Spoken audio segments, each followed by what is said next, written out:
ਕੁੱਬੇ ਨੂੰ ਲੱਤ ਰਾਸ ਆ ਗਈ। तहरीरो आवाज़ अवैस सिकंदर।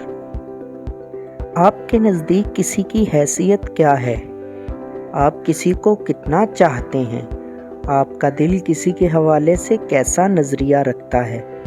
आप किसी को कितना पसंद या नापसंद करते हैं? किसी के बारे में आपके क्या ख्यालात हैं? आप किसी को कितना वक्त देते हैं?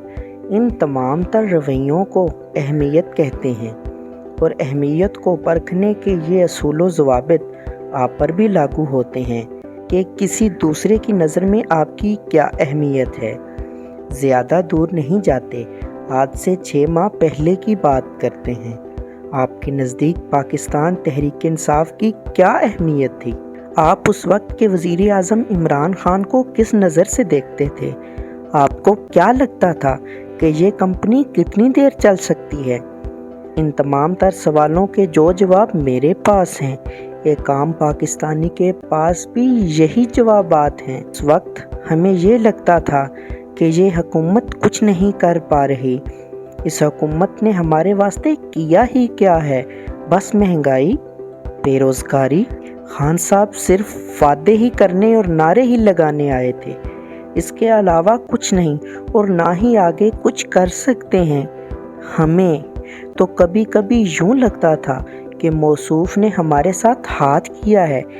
इस शख्स ने अपने जलसों में, टीवी इंटरव्यूज़ में और मीडिया के ज़रिए हमें ये बताया था कि मैं आपके हालात बदल दूंगा, मगर ये हालात बदल नहीं पाया, बल्कि मज़ीद ख़राब कर रहा।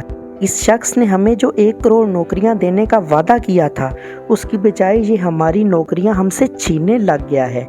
और इसने आगे बढ़ बढ़ के जो नारे लगाए थे कि मैं आपको 50 लाख घर दूंगा, इसकी बजाय ये हमें बेघर करने पर तुला हुआ है। हमें ये महसूस होने लगा था कि हमारे हालात कभी नहीं बदल सकते, हम सारी ज़िंदगी ऐसे ही रहेंगे, हम कभी अपनी मर्ज़ी के मुताबिक ज़िंदगी नहीं गुजार सकते।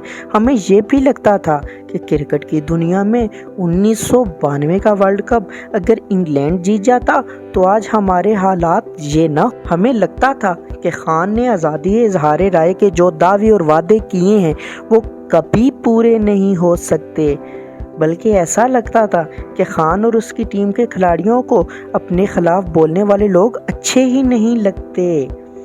1-2 को तो कप्तान के एक खिलाड़ी ने भरी मजलिस में थप्पड़ मुक्के भी लगा दिए थे।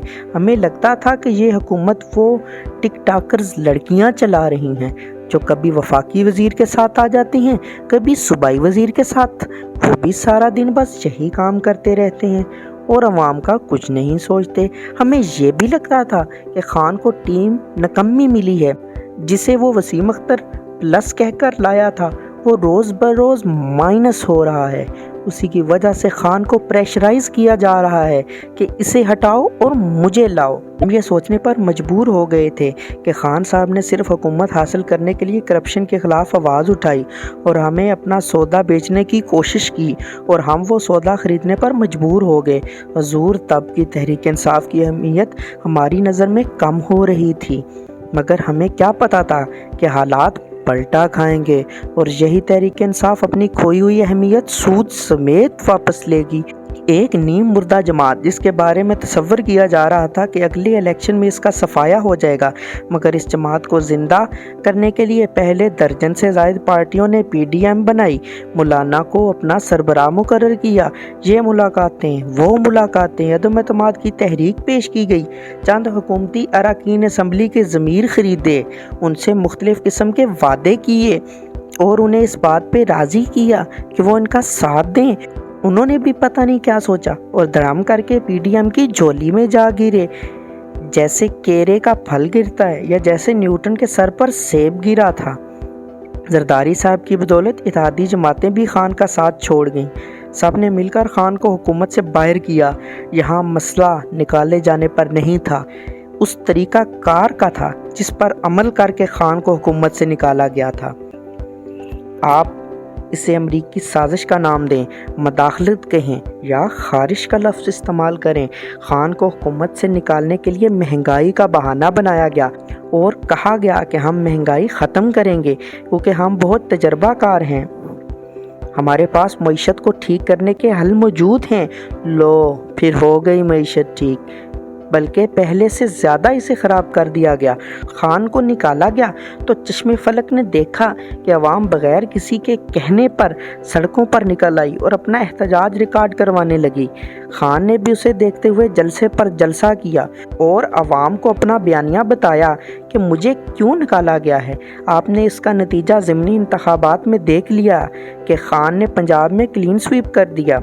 اب قومی اسمبلی کے 9 حلقوں میں ضمنی انتخابات کا اعلان ہوا تو خان نے 9 حلقوں سے الیکشن لڑنے کا اعلان کر دیا۔ خان نے ایک طرح سے یہ ماسٹر شاٹ کھیلا ہے اور پی ڈی ایم کے سربراہان سے کہا ہے کہ سب مل کر اپنے من پسند حلقوں میں میرا مقابلہ کر لیں۔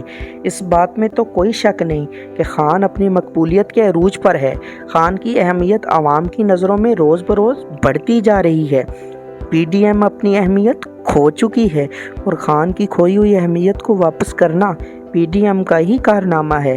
ہمارے ہاں ایسی صورتحال کو مد نظر رکھتے ہوئے پنجابی کا ایک محاورہ ہے کہ کبے نوں لت راس آ گئی جے۔